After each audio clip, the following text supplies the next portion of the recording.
Good afternoon, and also good morning, ladies and gentlemen. Welcome to the 10th Asian Women Leadership Summit.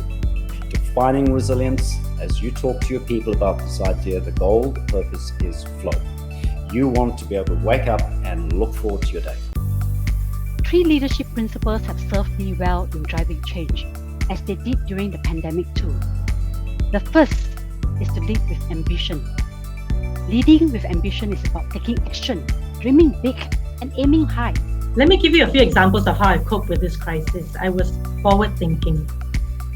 This involves reading the deeper signs as to your emotions, keeping calm when you're confronted with a challenge. I have this very interesting habit of using 3 important parts of my body at the same time. My head, my heart, and my hands. As a relatively good multitasker, I will use my head to do a lot of the thinking, my heart to do a lot of the feeling, and then I will kick in my hands to take the right action. Example, we actually roll out a program, what we call as HP Spirit, last year at the middle of the pandemic, where we actually provide innovation solutions to of various kinds to all our employees, where they could, for example, use in-house doctors, virtual in-house doctors. We even have organized gym classes for kids of all ages.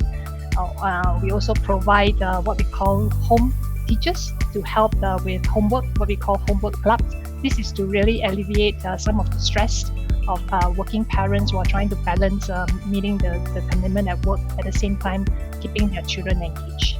So worry is that it's going to take over 130 years to close the gender gap. So that I'm sure none of us is willing to wait a century for this situation to rectify itself. 5% of employed women have lost their jobs as compared to a lesser number of employed men. Organizations really should reflect the communities and populations they serve. Full stop. This is why decision makers must examine the composition of their organizations and ensure that they are actively allowing for marginalized voices to be heard. The concept of inclusive leadership and making people welcome and making diverse opinions, thoughts, etc. heard has been around for many times.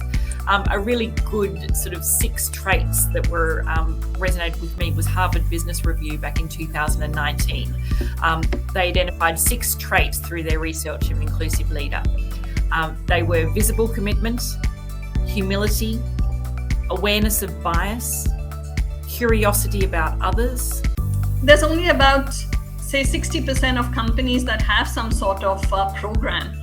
And of course, we can also talk about how effective they are, but just the sheer baseline of having one versus, when you look at the global average. So even a simple step like that could make such a difference. I think, first of all, show a strong solidarity and flexibility to all personal needs for every employee. I think that's the best every leader could have done during this period of showing understanding, also showing vulnerability ourselves, demonstrating we are also, as the leaders, we are also struggling, we are also with challenges within our work-life balance. I think D&I is, there are several aspects of diversity, and one of them is, of course, to ensure that everyone can bring their authentic self at work. So that's a lot about the inclusion part. And I think the pandemic impacted this inclusion part of the D&I, this inclusion dimension. A much more frank and vulnerable discussion about what everyone's lived experiences were and how could we tailor specific events so that we address not just the diversity, not just the inclusion, but really the sense of feeling and belonging. The narrative hasn't changed over the last kind of 8 years that I've been on both sides of the table, where venture funds still aren't investing in female and diverse founders, even though mountains of research does confirm that unlocking innovation requires diversity, and still women are denied access to the capital. But so when we look at entrepreneurship, there's usually I would like to think about 3 types of capital, right? There's human, and then there's financial and social.